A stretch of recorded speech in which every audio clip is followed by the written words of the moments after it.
teman-teman semuanya, Assalamualaikum warahmatullahi wabarakatuh. Di video ini kita akan belajar bersama tentang konsep dasar pendidikan inklusi di mata kuliah pendidikan inklusi. Untuk yang pertama kita akan bahas dari landasannya. Kenapa sih ada pendidikan inklusi? Landasan ini ada landasan filosofis, ada landasan yuridis, dan juga empiris. Nah, dari segi filosofis kita tahu ya bahwa di Indonesia, pendidikan inklusi di Indonesia ini salah satu landasan filosofisnya adalah Pancasila yang merupakan 5 pilar sekaligus cita-cita yang didirikan atas fondasi yang lebih mendasar lagi yang sering kita sebut dengan Bhinneka Tunggal Ika begitu.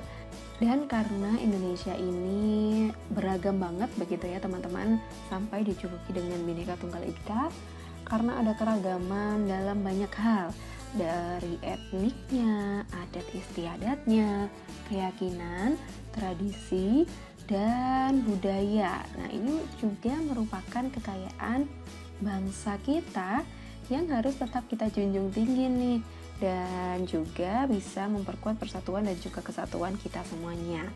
Selain itu teman-teman, ini ada dari pandangan agama, khususnya agama Islam begitu. Dan selain itu teman-teman, ada satu landasan filosofis lain, yaitu pandangan universal terkait dengan hak asasi manusia. Selain itu, ada landasan yuridis, landasan dalam bidang hukumnya, begitu ya, payung hukumnya, mengenai pendidikan inklusi yang ada di Indonesia. Nah, yang pertama teman-teman semuanya, ini ada dari Undang-Undang Dasar 1945 di dalam amandemennya di pasal 31 ayat 1 dan juga ayat 2. Silahkan nanti teman-teman bisa cek sendiri ya bunyi ayatnya seperti apa. Lalu di dalam Undang-Undang Nomor 23 Tahun 2002 tentang Perlindungan Anak di pasal 48 dan juga pasal 49.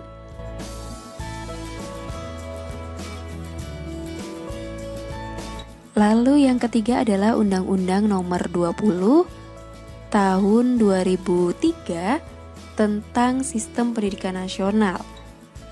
Ada di pasal 5 ayat 1, 2, 3, dan 4. Ada juga di pasal 11 ayat 1 dan 2, pasal 12 ayat 1, pasal 32 ayat 1 dan juga 2. Dan yang terakhir ada juga di pasal 45 ayat 1. Lalu landasan yuridis yang lain ini berdasarkan dari Peraturan Pemerintah Nomor 19 Tahun 2005 tentang Standar Nasional Pendidikan. Ini ada di pasal 2 di ayat 1.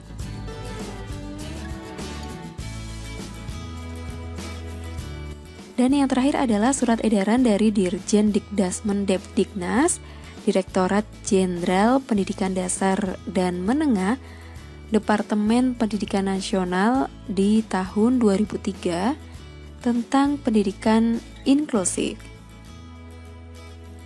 Lalu untuk landasan empirisnya teman-teman, ini ada cukup banyak ya. Yang pertama adalah Deklarasi Hak Asasi Manusia di tahun 48. Oh, sudah ada ya.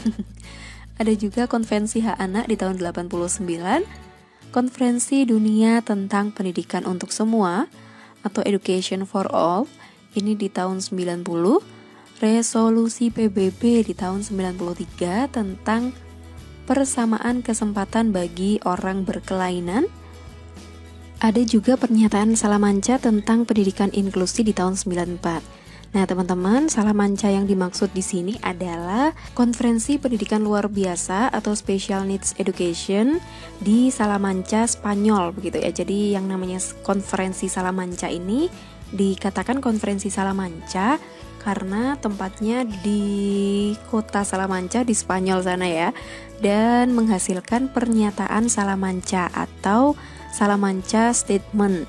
Dalam pernyataan Salamanca inilah pendidikan inklusif atau inclusive education mulai diperkenalkan secara meluas ke berbagai negara. Salah satu pernyataannya ada di dalam pasal 2, di mana di pasal 2 ini memberikan argumen yang sangat baik untuk sekolah inklusif, yaitu sekolah reguler dengan orientasi inklusif merupakan cara yang paling efektif untuk memerangi sikap diskriminatif, menciptakan masyarakat terbuka, membangun suatu masyarakat inklusif, dan mencapai pendidikan untuk semua. Lebih dari itu, sekolah inklusif memberikan pendidikan yang efektif kepada mayoritas anak dan meningkatkan efisiensi sehingga menekan biaya untuk keseluruhan sistem pendidikan. Dan selanjutnya adalah komitmen Dakar mengenai pendidikan untuk semua. Jadi kalau tadi ada Salamanca itu adalah nama kota, dan Dakar ini juga nama kota teman-teman di Senegal. Senegal ini adalah salah satu negara yang terletak di Afrika sana ya teman-teman, dan di mana di dalamnya jadi komitmen Dakar mengenai pendidikan untuk semua ini memang di sana tujuannya adalah mengevaluasi pelaksanaan education for all begitu ya, atau pendidikan untuk semua.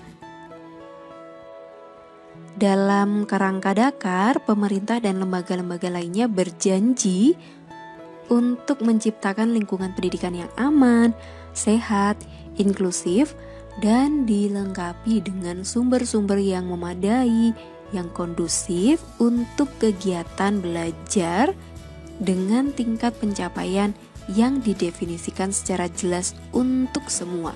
Berikutnya adalah Deklarasi Bandung di tahun 2004 dengan komitmen Indonesia menuju pendidikan inklusi. Dan yang terakhir adalah Rekomendasi Bukit Tinggi di tahun 2005. Oke teman-teman, kita lanjut ke pengertian ya. Teman-teman sebelumnya sudah mengutarakan tentang pendidikan inklusi. Apa sih pendidikan inklusi itu? Ini teman-teman, jadi istilah pendidikan inklusif atau pendidikan inklusi ini merupakan kata atau istilah yang digagas oleh UNESCO berasal dari kata education for all yang artinya pendidikan yang ramah untuk semua dengan pendekatan pendidikan yang berusaha menjangkau semua orang tanpa terkecuali. O'Neill di tahun 94 juga menyatakan bahwa pendidikan inklusi ini merupakan sebuah sistem layanan pendidikan yang mensyaratkan anak berkebutuhan khusus atau ABK belajar di sekolah-sekolah terdekat di kelas biasa bersama teman-teman seusianya. Steinbeck di tahun 80 juga menyatakan bahwa pendidikan inklusi ini harusnya menyediakan program pendidikan yang layak, menantang, tapi disesuaikan dengan kemampuan dan kebutuhan setiap murid maupun bantuan dan dukungan yang dapat diberikan oleh para guru agar anak-anak berhasil.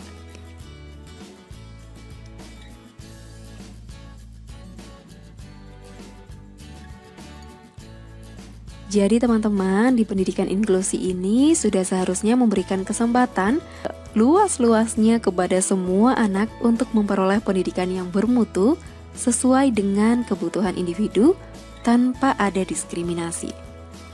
Pendidikan inklusi ini juga merupakan proses yang dinamis yang senantiasa berkembang sesuai dengan budaya dan juga konteksnya. Di pendidikan inklusi ini mengakui semua anak dapat belajar tanpa terkecuali begitu ya.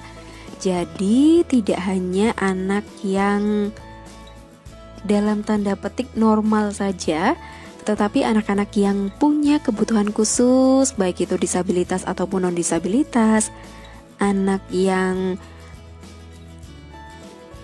dari keluarga mampu ataupun tidak mampu, semua boleh belajar di dalam satu tempat, di dalam satu sekolah, dan memiliki kelas yang bersama-sama begitu ya, dengan teman-teman seusianya. Nah, ini yang dinamakan dengan kelas atau pendidikan inklusi.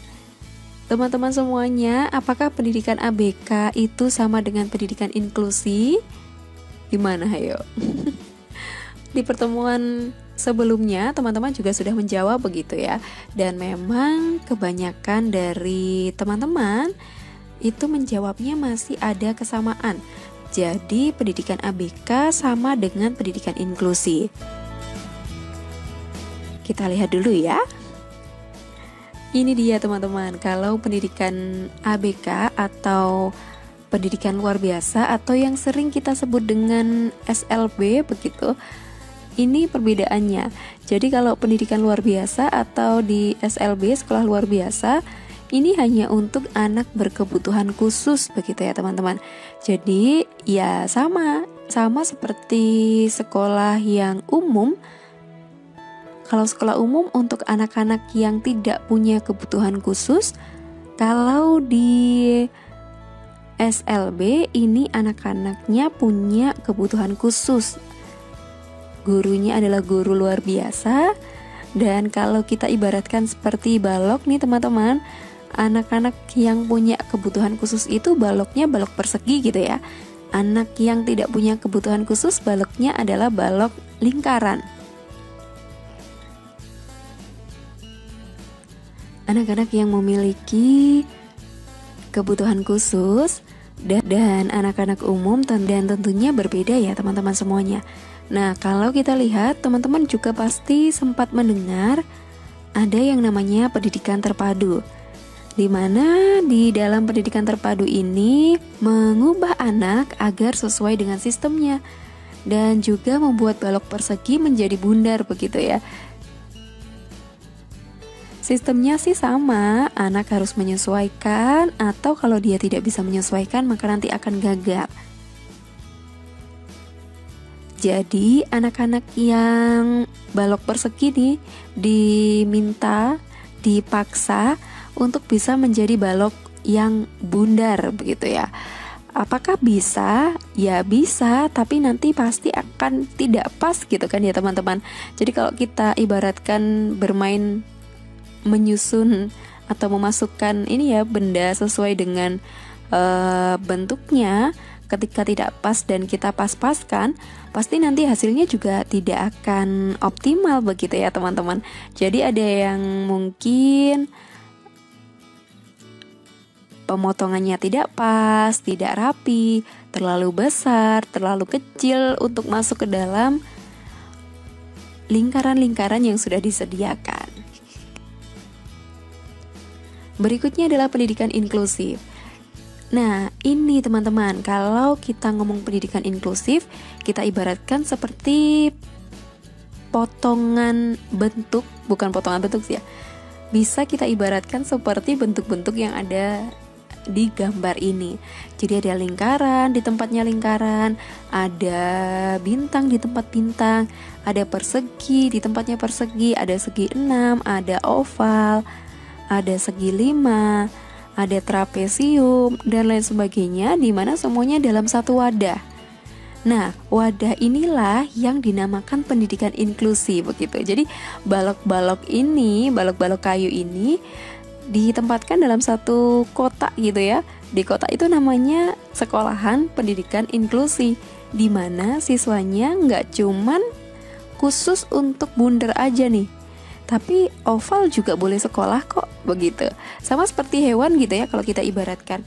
Jadi ada sekolah di mana semua hewan itu boleh banget untuk sekolah di sekolah itu. Jadi jerapah boleh bergabung, gajah boleh bergabung, monyet yang sukanya gelantungan begitu ya, tidak bisa diam, itu juga boleh bergabung. Semuanya boleh bergabung di sekolahan itu. Karena itu tadi ya prinsipnya, semua anak dapat belajar, semua anak berbeda dan harus ada wadahnya, satu kesatuan. Lalu Dari segi kemampuan, kelompok etnis, usia, latar belakang, gender tentunya berbeda-beda.